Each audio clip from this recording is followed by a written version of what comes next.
So what's up mga ganop? Merong nagpunta dito kanina at gusto magpa-repair ng kanyang airgun. Ito yung airgun niya. Bagong-bago pa siya, guys. Ang model na ito ay Escopeta na CO2. Ayan o. Focus mo dito. Escopeta air rifle. Ayan o. Ayan, pellet factory. So, sabi ng may-ari ay sumisingaw daw dito sa may adaptor ng kargahan ng CO2. Tapos, ang kapagawa niya din ay nalaglag daw yung batpad niya dito. So, papalitan din natin to, guys. So, ayan, baklasin natin. Alright.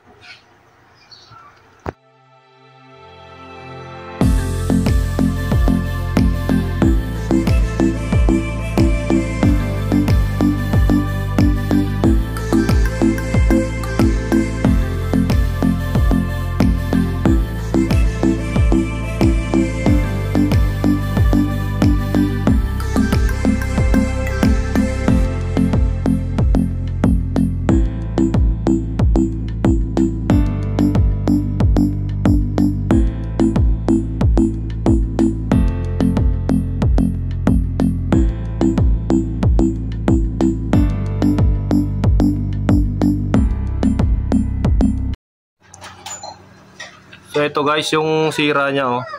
Focus natin. Ayan. Ayan yung dalawang O-ring na yan. May tama siya guys, ayan oh. Diba mag-focus ito. Ayan oh. Ikita nyo ba yung sira niya? Ayan oh, parang may kanal na dalawa. Ayan.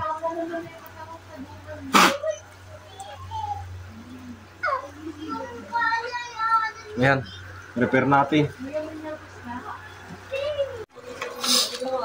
So ito yung O-ring kit natin na nabili natin sa Lazada o Shopee.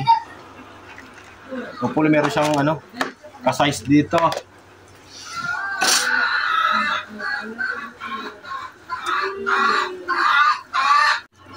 So tatanggalin natin tong dalawang O-ring na to guys, yan.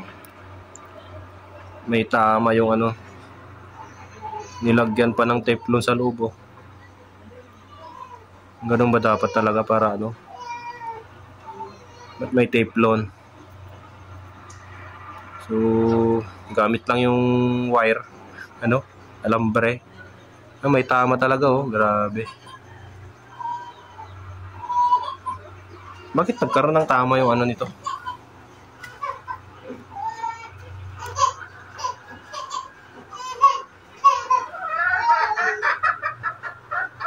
Ayan o. Ayan nyo guys. Ayan o. Ayan siya o. Itong mga parang magganit-ganit na yan. Yan yung tama niya. Dalawang O-ring pa naman.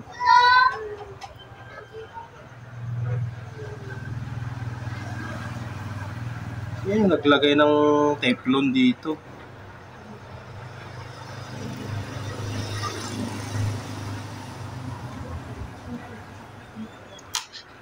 Nilagyan ng teflon guys. Ayan o, yung puti. Ba't nilagyan ng teflon nung nag-repair? Oh come on. Lalong hindi magpipit yan.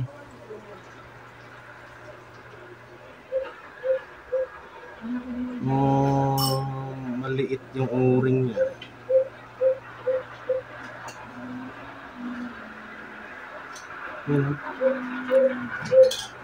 Kaya nilagyan.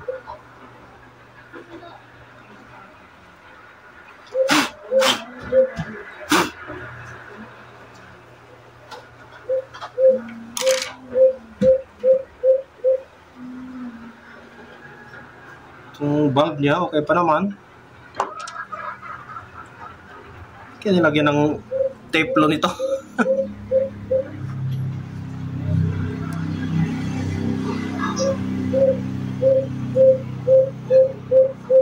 Mauna yung ating alaga guys.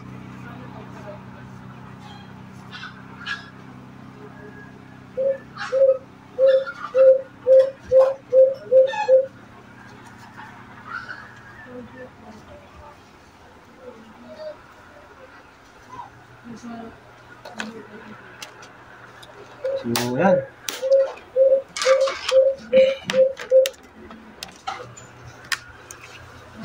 Pinag-practicean lang yata na ano eh. Gawin to eh. Hindi, magkasukat sila eh.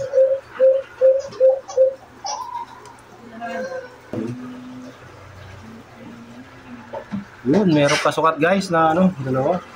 Yung o-ring. So, try natin kung pwede guys.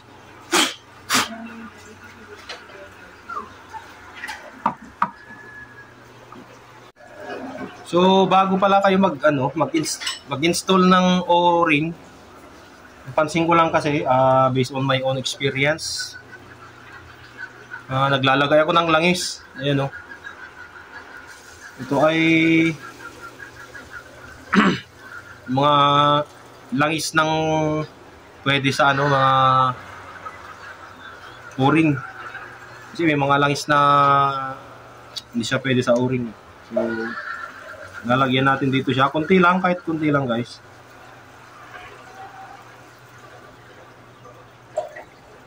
Pang ano lang, pang seal lang kunti. Yung ano. Tapos, para makapag ito, pag nilagay mo yung o-ring na ganun, magpi-fit siya agad, hindi siya magaling. Ito naman, kahit munting patak lang, dumulas lang kunti siya. Hindi necessary na marami kayo lagay. Yan. Kunti lang, yung basahin mo lang kunti para dumulas. Yan.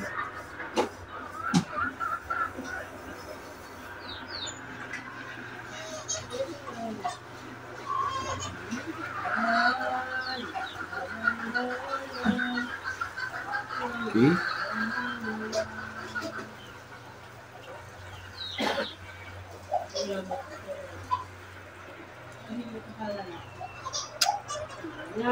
So ayan na-install na natin yung dalawang o-ring guys. So ibabalik na natin. So ilalagay na natin guys.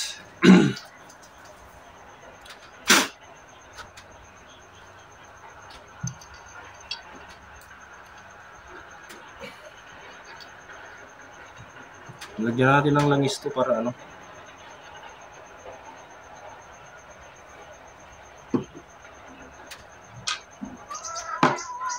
Madulas.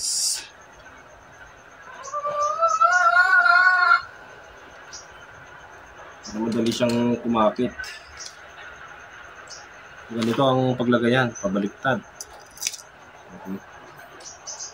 Then, lagyan natin sa butas.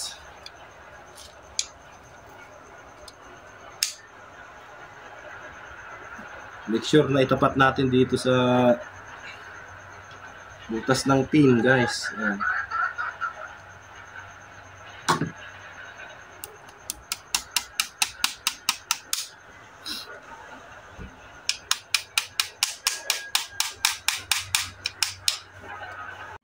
Ito na yung tubig. So, isa-submerge natin kung may singaw guys. Uy, wala. Perfect.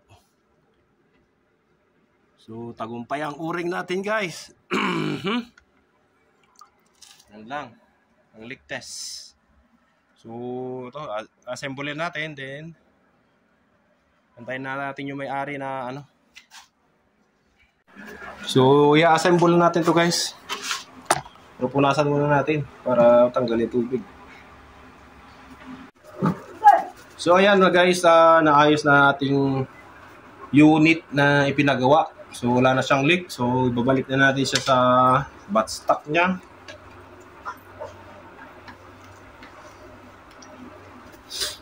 Tapos gagawin na naman natin tong butt pad. Meron na ako dyan na naka-ready na ano, gagawin na butt pad. Sana maging ayos. Kasi yung may-ari kasi nito, bakasyon lang niya dito sa ano, Pilipinas. Kaya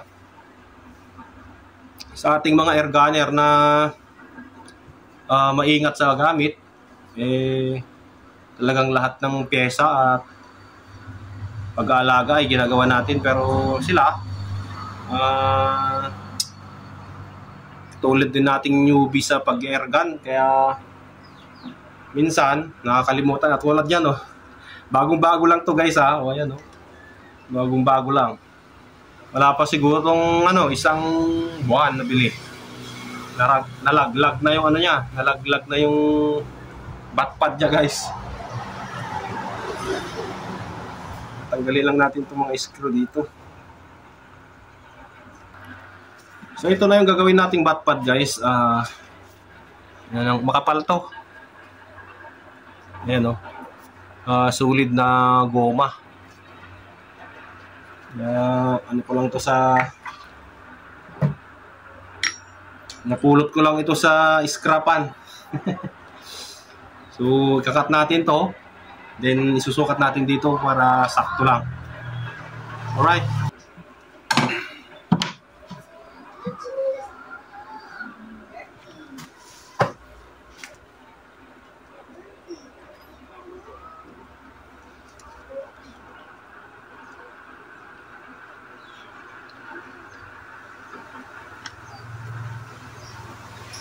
So ayan, may markings na tayo guys. Kakat na natin siya.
natin na butt pad.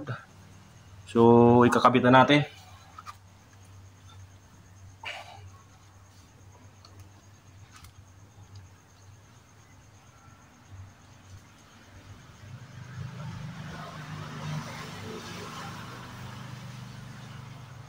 Ito na. Lagyan natin yung daan.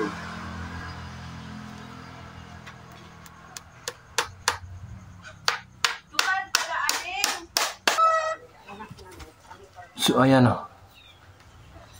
Okay na, tapos na guys. Ilagay natin yung DIY na butt pad. Right. Let's fire.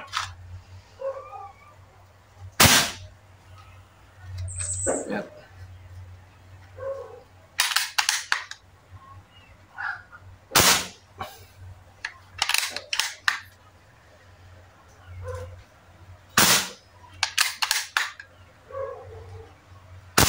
So yan guys, tapos na ang ating repair na Scopeta air rifle CO2. So additional pala guys, papalitan na rin pala natin itong o-ring dito sa may ano niya, pellet pusher kasi sira na rin. Alright, yan. Kita. Wala ako ng o-ring guys. Ito na yung o-ring natin.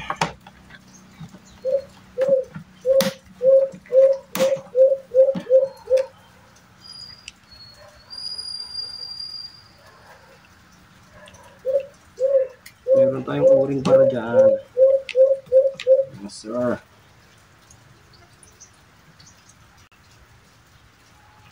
Ito. Ganyan lang kaliit siya guys.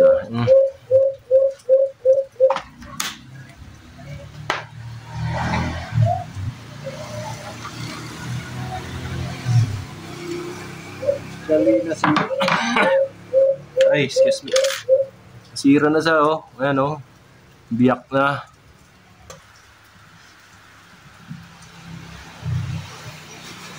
Yan, install na natin guys yung bagong o-ring sa pellet pusher.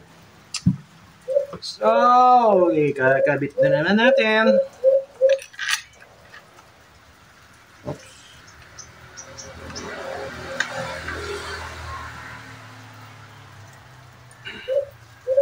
Huwag natin kalimutan yung pin dito. Sa tacking pin niya. Kutsilyo lang yung gamit natin kasi wala tayong screw.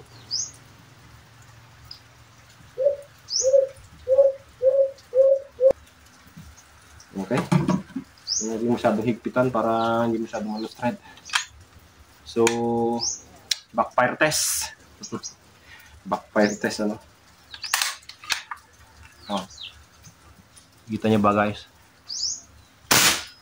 Wala. Testing natin sa dahon.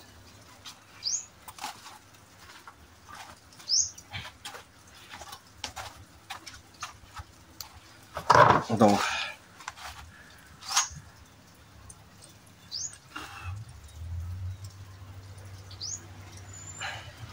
Backfire test.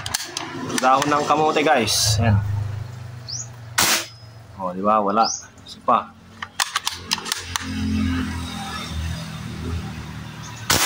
Okay. Wala. Ayos, ayos. Ito na lang target natin guys. So, sa 3 inches yan. Lapad. Dito, hanggang doon sa veranda. Mga, ano siguro to. Sa 10 yards. So yan guys, first shot. Hit.